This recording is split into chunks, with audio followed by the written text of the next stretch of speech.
Nigeria has a population of over 200 million people with three major religions: Christianity, Islam, and Indigenous.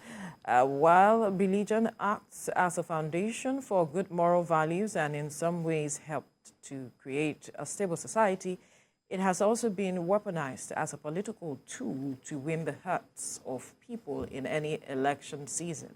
Many say the just concluded election was one of the fairest elections, but was still marred with religious sentiments to persuade people to vote at all costs, with some political candidates going as far as being endorsed by religious leaders.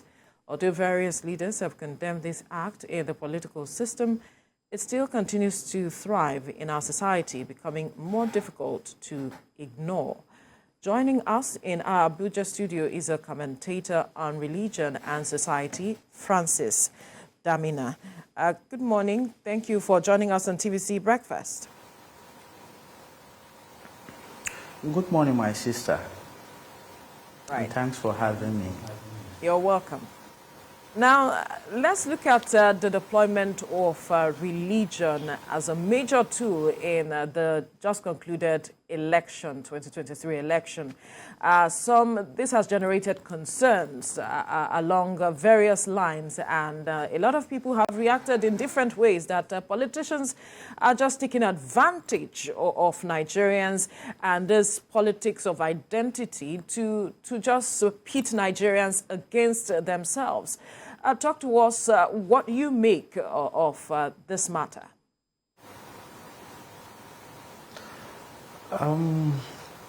Thank you so much. It is not only about religion, it is also about ethnicity and also regionalism. For some of us who grew up from the north, it is not something that is new to us or even strange. I have read quite a lot about the writings of Dr. Bala Usman. I'm also acquainted with the writings of Nobel laureate, Professor Wole Soyinka, Chinua Achebe, and that generation. Religion has been a grazing field for the political class, especially in northern Nigeria. But there are differences, discrepancies, and nuances as you move around Nigeria. The issue of religion and politics is an area that we have been quite disturbed about, how politicians deploy religion for their selfish ends and so on. So when you look at for us students of religion, when you look at the 2023 elections, and then you saw the involvement of clerics, though there are differences in the sense that in Islam, you practice your religion politically and your politics religiously. But I was trained in the seminary, and for the better part of 10 years or so, I was at a Catholic seminary, namely St. Joseph Major Seminary in Ikot-Ekpene. And then I'm aware from the Catholic background that priests are not supposed to take part in partisan politics. But in 2023, from my personal experience and then from the experiences of others, we saw quite a different scenario. People came out publicly endorsing candidates, turning the pulpit into a political rostrum, and some even had issues with their parishioners and so on because they had asked them to vote for candidates that are not of their choices and so on. So it is interesting to me because as a student, it raises quite a lot of questions. As I said to you, in Islam and in northern Nigeria, it's not something that is strange. But as far as Christianity is concerned, and particularly the Catholic Church, it is a red line. Priests are not supposed to cross there. But what we saw was something that was totally strange to us. People coming in the social media, in the traditional media, in churches, at various fora, endorsing candidates at conflicting times and so on. So people even got confused and so on. But as I said to you, for some of us students of religion, it was a moment of learning. Because, number one, as you can see, there is, yes, fatherism in Benue State now. Father Alia Hassan has crossed the red line following the conditions of the Catholic Church.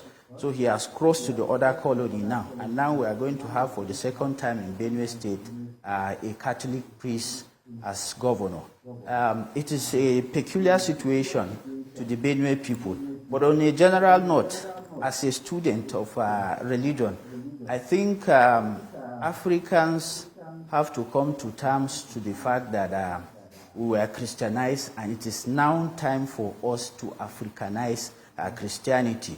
Because, as I said to somebody in the social media a couple of days ago, there are three things. Who claims to be an atheist? And I said to him, most of the atheists that I know are professors from Harvard and from Yale and from other places. And this is somebody who has just had a diploma and then he's claiming to be an atheist. I said, no, that is not the issue. I agree with you that we have gray areas in the practice of our religion because, number one, for me, who passed through that system, I have certain doctrines that I'm not at home with, but I will not say no to them. I will not dismiss them just like that. All I need is to be involved in a debate. And as you can see, there are many gray areas because the question is now on the table among theologians, members of the theocratic class, namely that Christianity was not just introduced to us, and there is what I call the three C's, namely Christianity, culture, and colonialism. Because there are other parts of Christian practices that have nothing to do with the faith, that you see and you know clearly that they are Western cultures introduced to us and so on. For instance, now, after the 2023 elections, priests, particularly in the Catholic Church, have to come out now to tell us whether as Africans we can stay away or we can remain apolitical, especially when we are faced with the kind of crisis that we are faced in the last few years. Can priests cross the red line? Should it be part and parcel of their pastoral duty? Or they can just sit on the fence to say that, they can guide people on political choices, but they cannot participate. Because what we saw in 2023, it was a pastoral revolution. It was a situational disobedience by clergymen or by clerics and so on. So if you look at all these things and then you put them side by side, and then you see that it is a moment of learning, especially for us who are students of religion. Well, Francis, you made a lot of points, but one thing I can take from what you're saying is that there was a pastoral revolution, but it was not a revolution that was resisted by the adherents, because the adherents seem to have followed their pastors. The only places that didn't happen, to the best of my knowledge, was mainly in the southwest, and not really in Lagos, because Lagos was believed that many of them followed the lead of their pastors. But for most of the country, especially areas where you had strong Christian presences in the north, in the north central, in the southeast, south. We saw that there was a strong Christian, even in southern Kaduna, where you are familiar with, that there was a strong adherence to them. So is it a situation in which it was the pastors that were urging the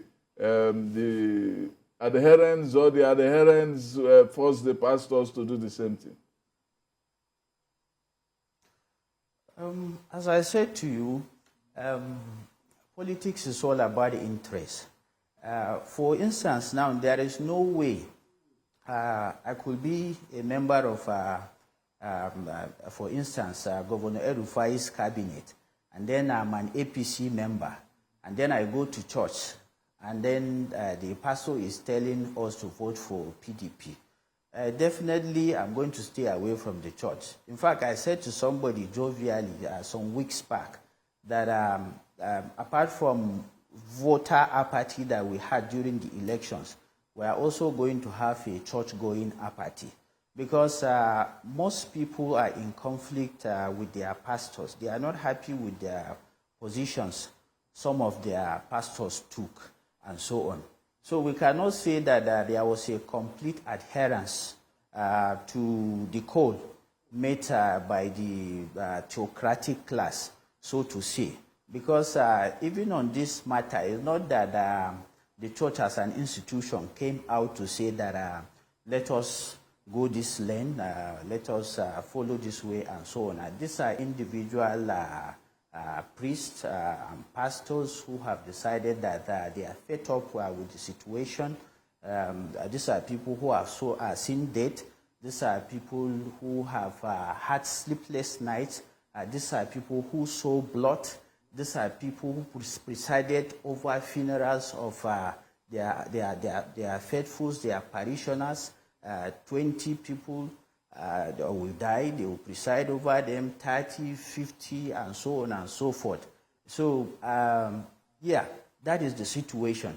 And what I'm saying is that, yeah, they might be wrong, they might have crossed the red line by going partisan, but I don't blame them, and I see it as a situational disobedience in the sense that there were quite a lot of hardship that they faced.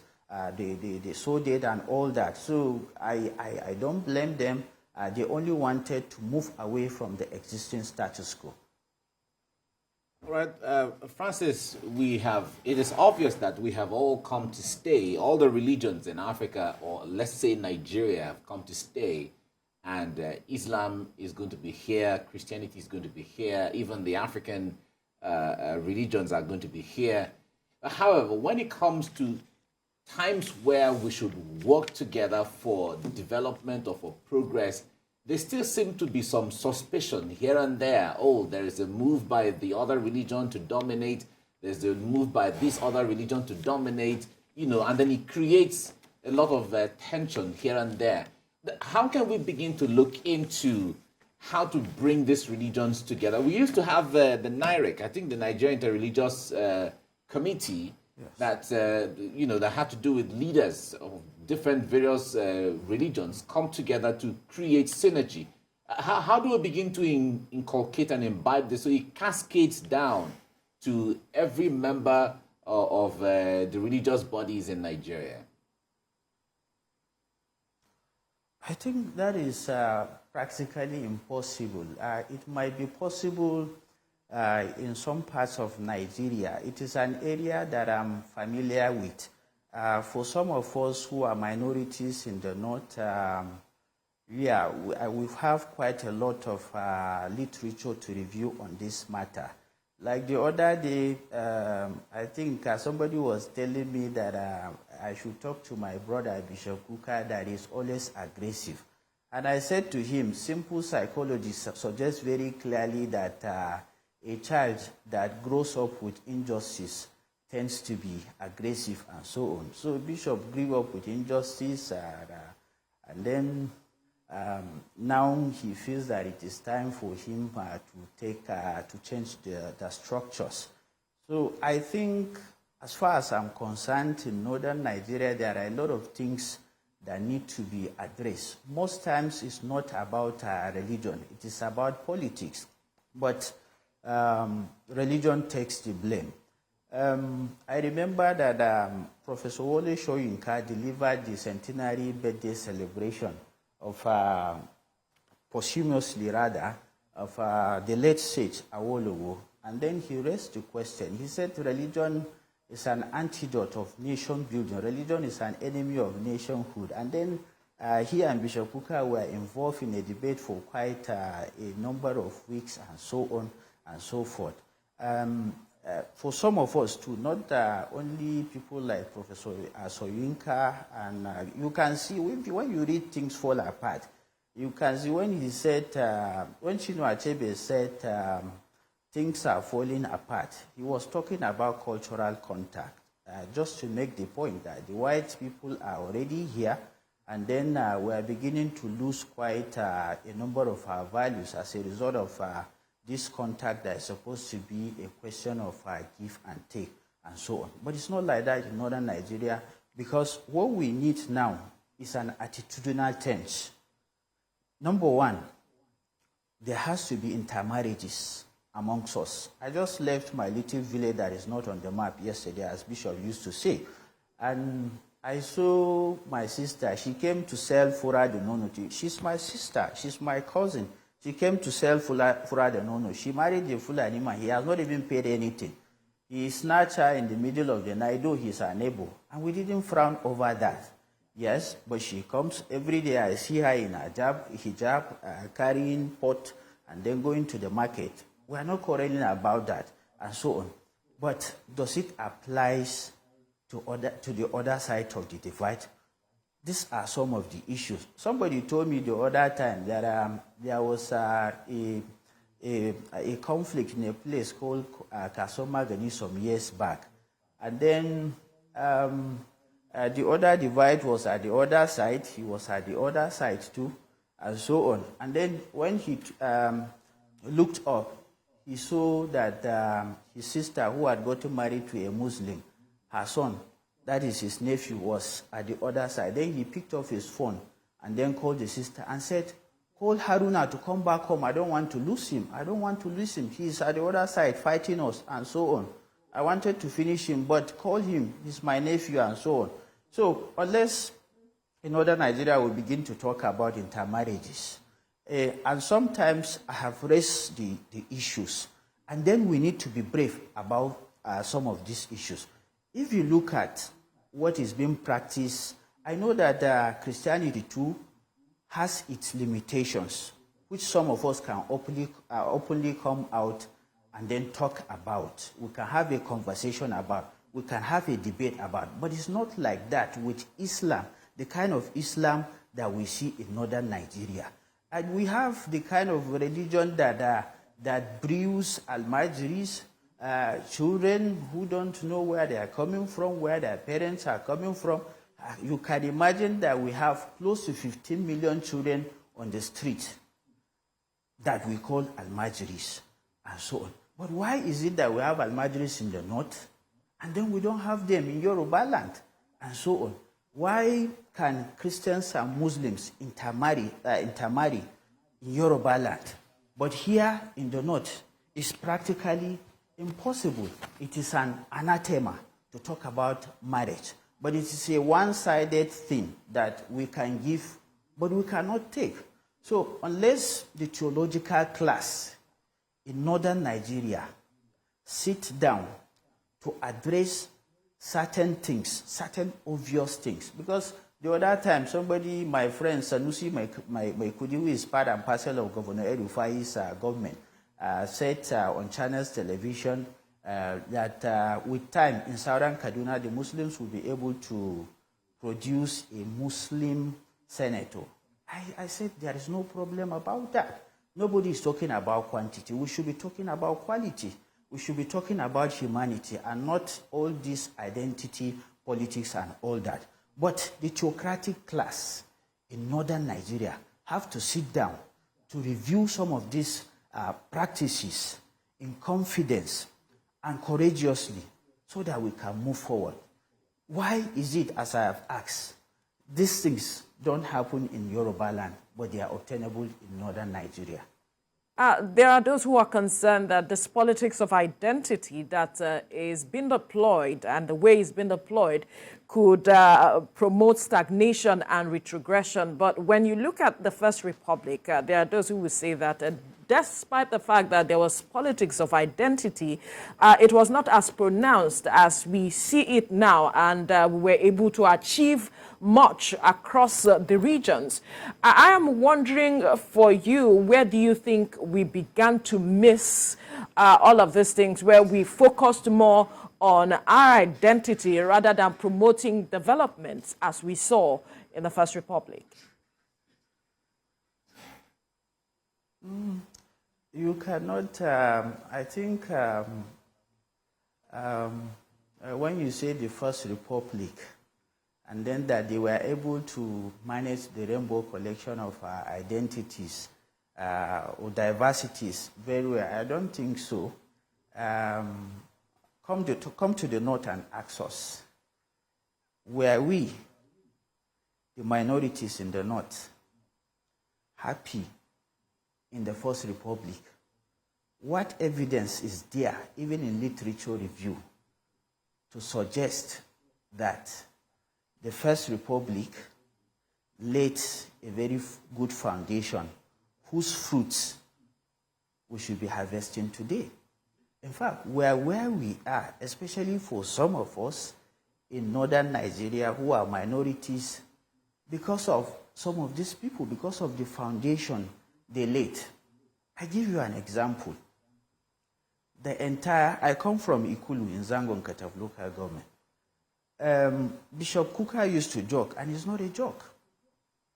He said the first federal presence in our village was a man who worked with the National Hospital, whether as a mortuary attendant or he was a gate man or so.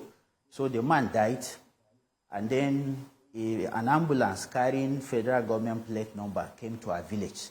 That was the first federal presence we had in the 1950s or so. And then the entire Ikulu nation, worldwide, we have only one electoral ward. But when you go to Zangon Kataf, there is a street there that is no more than how many houses, which is a ward, and so on. These things, the foundation of which were not laid today. They were laid right from the beginning, even from the First Republic. So there is no evidence to suggest that they were better than the politicians of nowadays and so on. And then you also have to look into the fact that we have moved on. What was our population in the First Republic?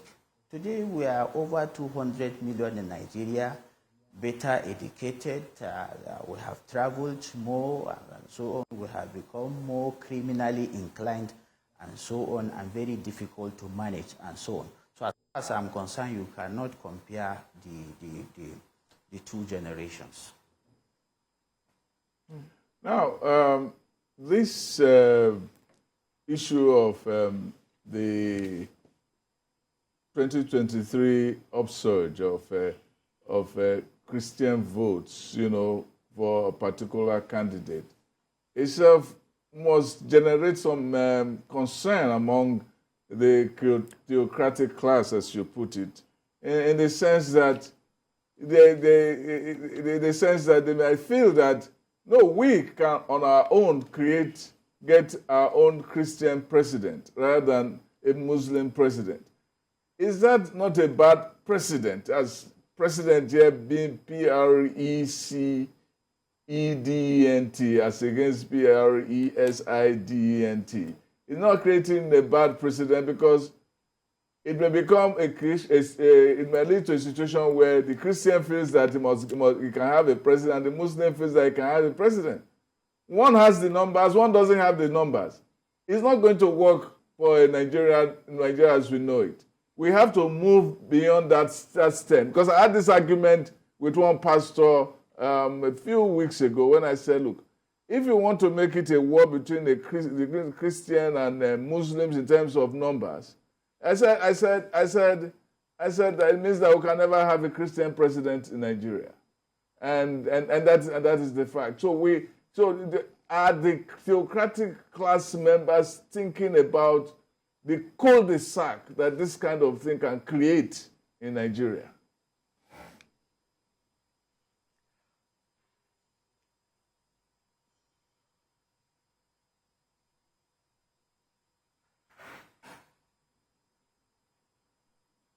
Hello?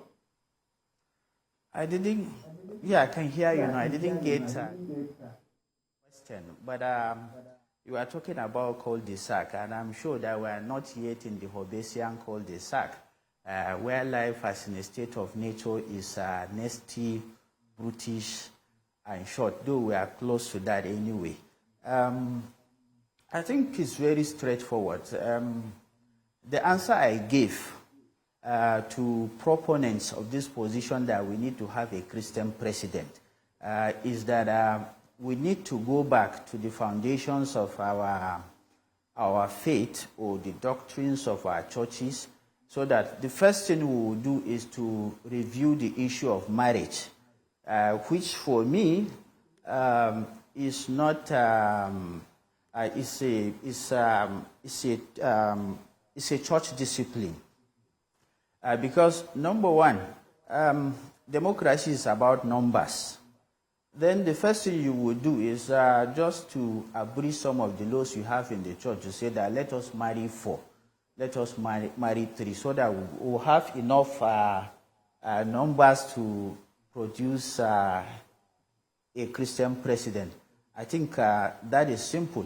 But to be sincere to you, I feel so passionate about some of these issues.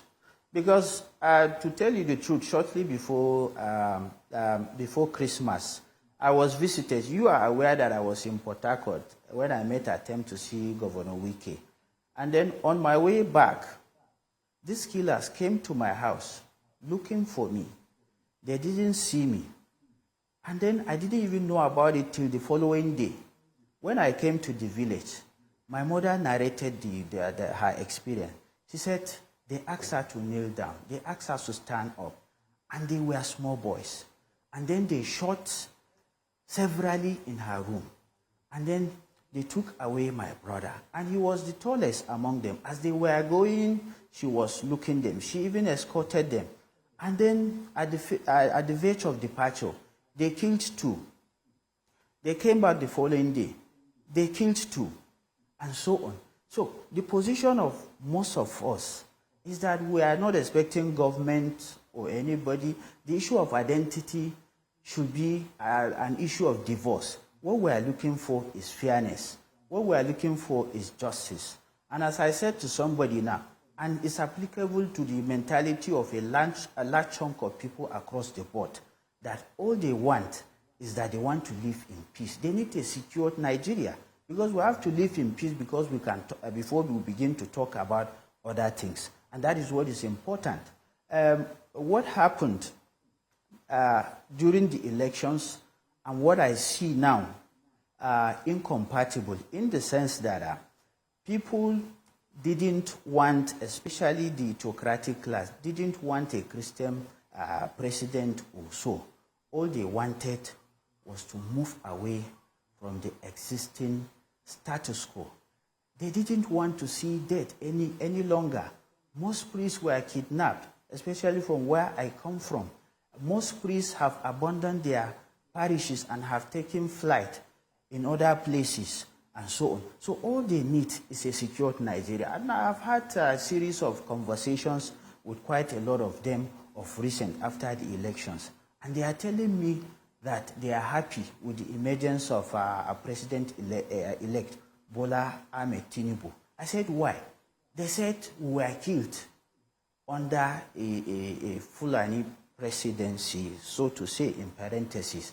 And now, if we had made the mistake of a continuation in that particular order, we will not be happy, because you can't tell me that I'm the head of my house, I have children, some of my children don't obey the rules that have been laid down in the house, and then I'll pick up a gun, or I will ask security agencies to kill my children. That is not true. Those who are doing this are northern children. I don't expect a northerner to give an order that our children in the north should be killed. That is impossible.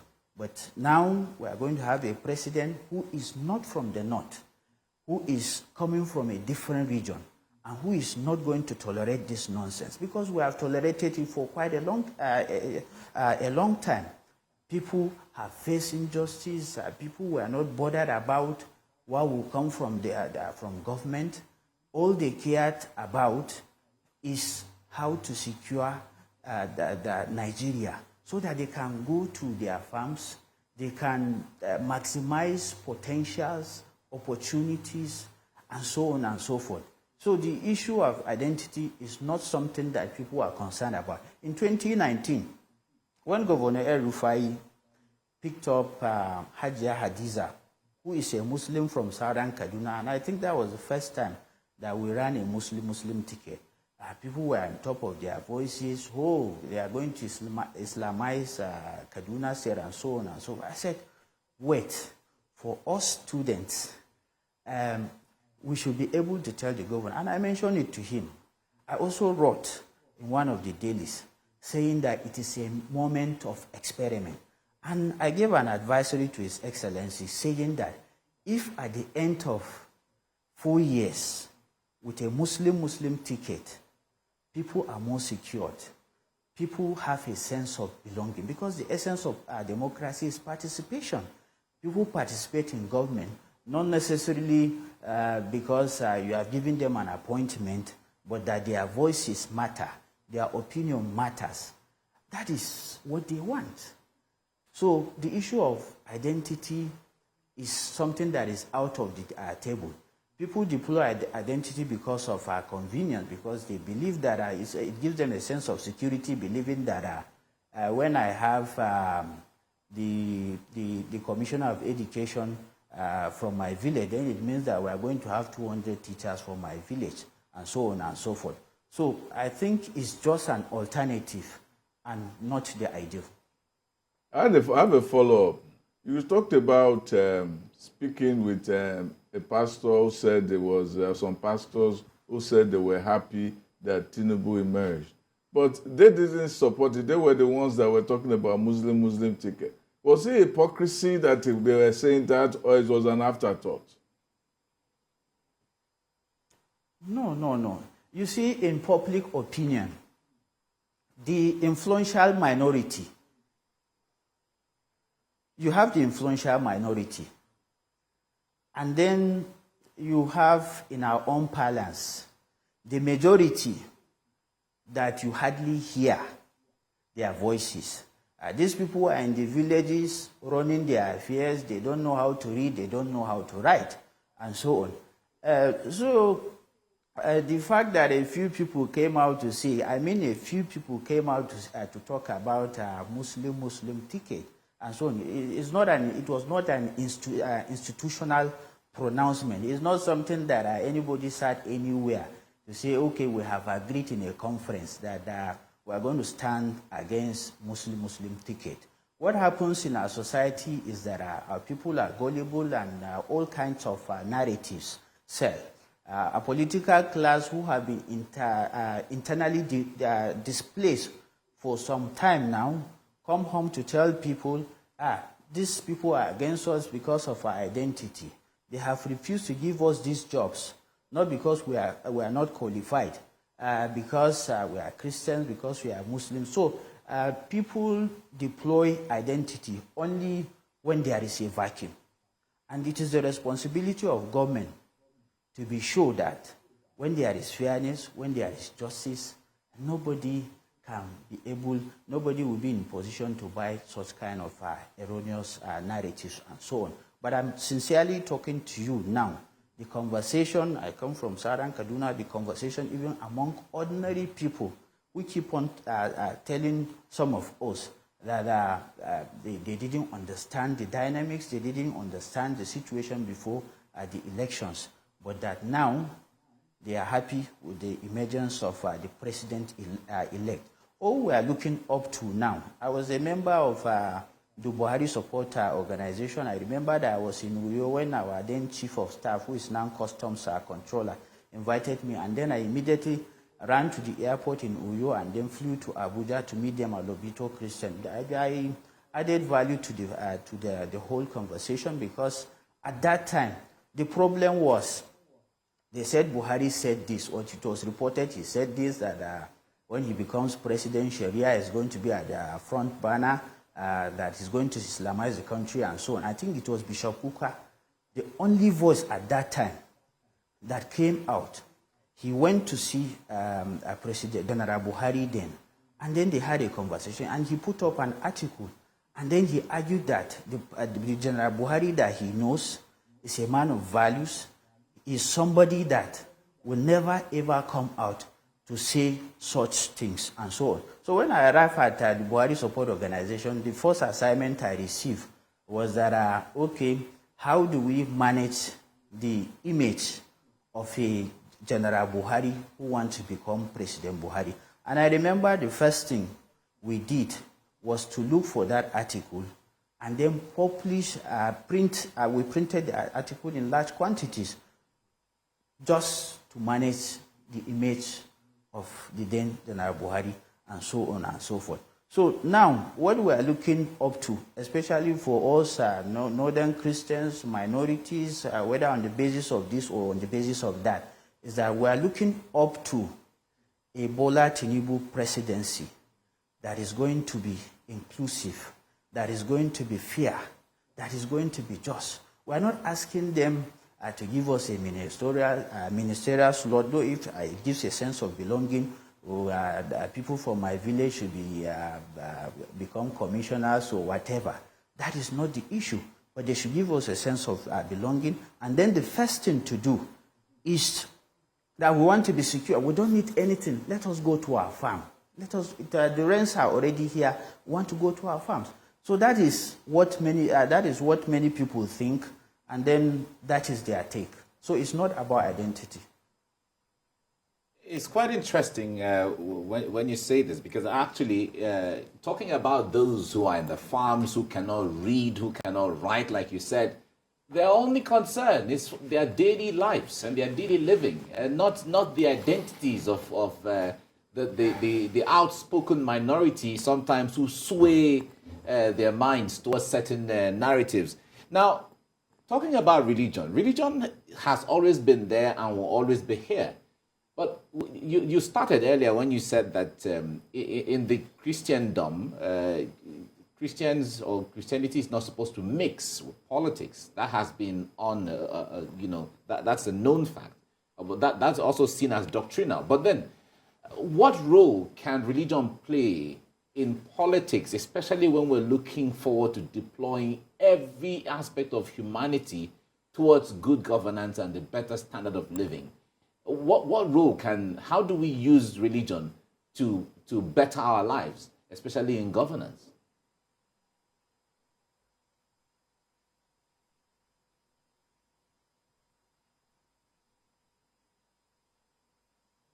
Francis, can you hear me? Okay, I can hear you now. Oh, okay. All right. I was asking I didn't get the last part. I was only asking, how do we use religion to better our lives as a people?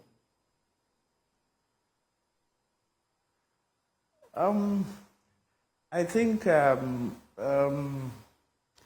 when you look at the role of religion in the transformation of nations, whether it's in Russia during the Bolshevik revolutions, whether it's in South Africa, whether it's in Latin America, whether it is in America itself, whether it is even here in Nigeria, you would know that religion has played a role, has been playing a role, and continue to play a role. And that is what the clerics have been doing. But to be sincere to you, to an extent, sometimes I sit down and I think that there is need for us to review our practices of what we call religion. Because there appears to be, in contemporary time, a bastardization of religion. And I said to somebody, a professor who taught me back in the seminar, I said, if Jesus Christ is to come back today, he would deny founding the kind of Christianity that we see today.